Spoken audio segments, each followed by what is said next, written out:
been quite a buzz happening here in the parliamentary precinct as we've seen a lot of the arrivals taking place. As you do know that obviously the ministers and all of the parliamentarians and certainly the president is here. So I can tell you that much, that there on your screen is the president who did arrive just a couple of minutes ago, and he has already entered into that probably before briefings. Obviously these are where they have all of their meetings and get together before the budget speech is delivered by the finance minister at 2 o'clock this afternoon. So there on your screen, visuals of the president moving in to the parliamentary buildings. And today, in case you sort of are wondering where this is going to be delivered, it'll be happening in the Good Hope Chamber.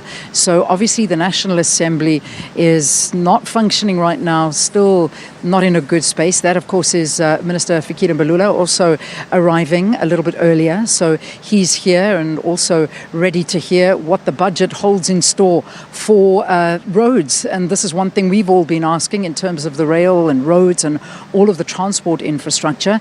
That there, if I'm not mistaken, is the Health Minister, Dr. Joe Pahla, also coming in and arriving. And that's another one, the amount of money that's going to be given to the health sector. So remember that this is pretty much so the day where we get given an idea of what is going to happen with what the president outlined in the State of the Nation address.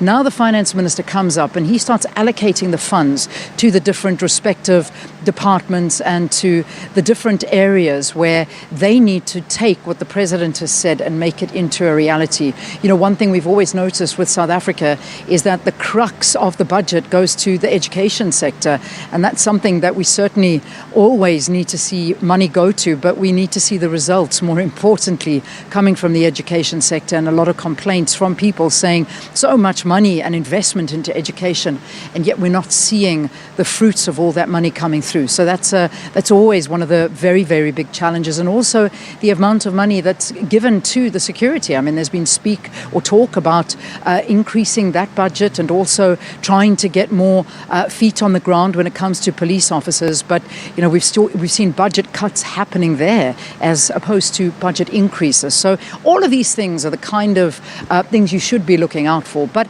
I've got a very wonderful guest with me here at the parliamentary precinct who in fact hasn't managed to be in South Africa for some time because he's now headquartered in China, in Shanghai to be specific. With us here, we've got Leslie Maasdorp, who of course is the Deputy President of the BRICS Bank, who will be attending the budget. Great to see you. Welcome home, I should say. Thanks it's an absolute pleasure.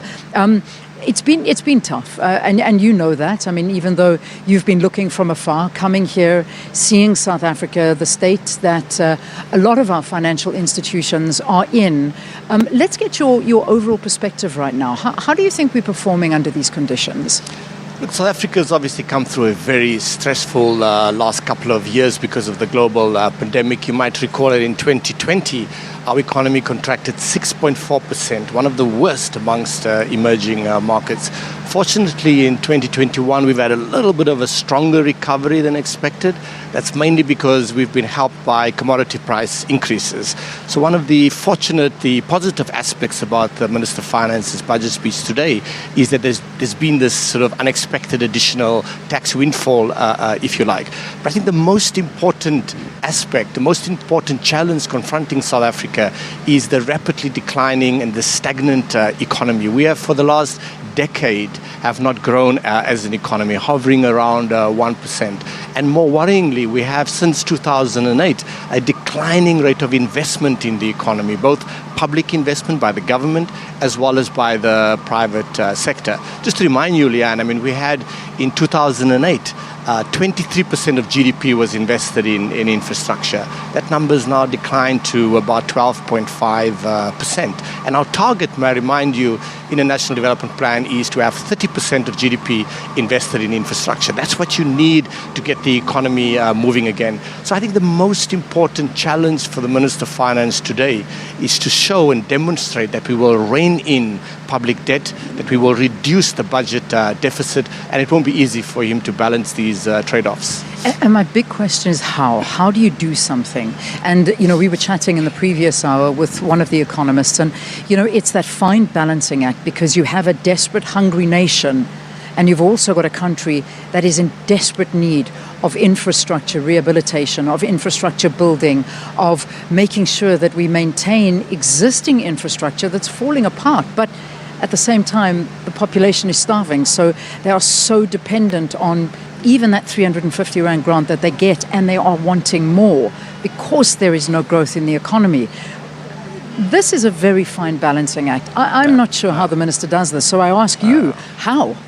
Look, this is exactly what budgeting is about. It's about trade-offs and the importance of investment. So infrastructure is something the President emphasized in his speech last week. What is expected of the Minister of Finance today is to give content to that. So the President last week spoke about the importance of improving port infrastructure, the efficiency of our ports, the crumbling rail infrastructure. He spoke about the need for broadband access, the spectrum to be auctioned. Today we hope to hear from the Minister of Finance how all of these will be implemented in concrete terms. Because for too long now, for several years, we have made these pledges and have not seen the actual results. Yeah, and that's the thing. Just to get back to some of the arrivals, Leslie, I'll pick up on that point you made now. We just saw the Minister of Defence and Military Veterans arriving here at Parliament, and that, of course, was Thandi Modise. So as soon as the arrivals do happen, we'll cross to those visuals and just keep on rolling on that. So, I mean, the infrastructure development is a massive thing, particularly when it comes to rail. And, I know that this is where the loans come in. And, I mean, you are here in that capacity as well. Of course, you representing BRICS Bank, and this is where a lot of the funding does come from. But there is this idea that we are borrowing too much because we just can't afford to pay it back. And the money that we do bring in is more for the survival of the people as opposed to upping the infrastructure. So what are we talk to now? What are we hoping to? How much have we borrowed from the BRICS Bank so far? Sure. You are absolutely correct in emphasizing the importance of debt. I mean, borrowing costs, the financing cost, in other words, the interest payments, what the government has to pay every year before we even have money to spend on health and education and infrastructure and so on. That number is slowly becoming probably the biggest number on the budget. At the moment, it's just over about 20.8%. So before we do anything, we pay that amount of interest costs, which is why it is so important to bring public debt under control. If we do borrow, though, Leanne, one area that we should borrow is for infrastructure, because that helps the productive base of the economy. It creates jobs, whether it's in ports, whether it's in rail, whether it's in water infrastructure, telecoms. It stimulates the economy in the short term as well as in the longer term. So to date, we have approved in total $5.4 billion of infrastructure loans to South Africa. $5.4 billion is a big number, and of that we've already disbursed $2.88 billion. To be clear, that in Rand terms, that's 48 billion Rand. It's a sizable number.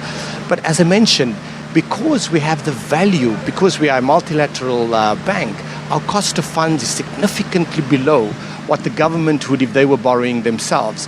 So if the government needs to borrow, they should borrow from institutions like ourselves and others for investment purposes, because that stimulates economic growth. Does it come with terms? When we borrow this money from BRICS, are the terms and conditions that money is borrowed, that it is used for infrastructure and not for anything else? Absolutely. So it has to be for infrastructure. So for example, if we have, like right now, we have a loan that is focused on improving and modernizing expanding the port of Durban, the container terminal in Durban, that money, $300 million, cannot be spent on anything else. It cannot go to Social Security, or it cannot go for any other purpose. It is monitored, it is tracked, it is audited. So our loans are earmarked for infrastructure investment. What is the interest on a loan like that, for instance?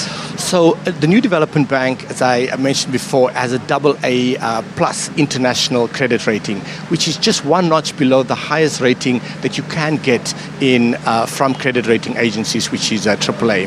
What that means is that when we raise money, it is significantly lower than what the government would, because the government has a credit rating of BB minus. To give you an example, I mean, the rates have changed recently because LIBOR, which is a benchmark rate, has been phased out by the end of December 2021. But our rates was just around 6-month LIBOR plus 125 basis points. So the LIBOR at the moment was around 20 basis points. So in short, the total interest payments for a loan of that size would be in the region of 1.5%. Yeah. If the government were to borrow money themselves, that would be around 4.5%. So a significant difference. That's why there is value for the government when they need to borrow from institutions like the World Bank, New Development Bank, Africa Development Bank, and so on. And the reality is, and we're going to be chatting shortly, I can see the EFF coming here, is that a lot of people are against South Africa keeping on borrowing, because as much as there may be terms and conditions with regard to the borrowing and making sure that it is, I mean, for instance, the Durban port, which is fantastic, and that's what we need. But corruption gets in the way, and then we never see it happening. Not that that's your problem, because that unfortunately lies at the hands and the blame of those officials that are meant to be in charge of delivering these services. But that's where the frustration of the South African citizen comes in, is that yes, we see this money. It's not that we don't have the money. The money is there, but it never reaches the intended recipient or the intended cause that it's meant to be at. And then it lands up failing.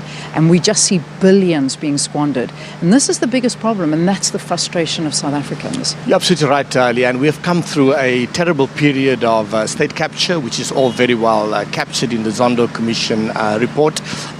We have come through a period of very weak and bad management of state-owned enterprises. Fortunately, we have seen over the last few years, at least over the last 2 to 3 years, significant efforts to strengthen the governance, to strengthen the management, to replace management, to deal with corruption. There's still a long way that we need to travel. But these institutions, the state-owned enterprises, are absolutely critical to the South African economy. The country cannot function without energy, so we have to put Eskom in a better state. The country cannot grow without having efficient ports, without rail and road infrastructure. So continuing the improvement path of state-owned enterprises, removing corruption, dealing with inefficient management has to be a high priority going forward. Leslie, thank you for talking to us. I know we'll see more of you. In fact, I'm sure we'll see you tomorrow as well. I know we're hosting the breakfast here on SABC2. I'm sure you'll be there. SABC News, I beg your pardon, and SABC2. That'll be at 7 o'clock tomorrow morning. Thank you for being with us. Thanks for having me. Lovely to see you again. Of course, that's the New Development Bank, BRICS Bank, as I suppose everybody knows it. Leslie Maasdorp, who's the Deputy President of that. All right.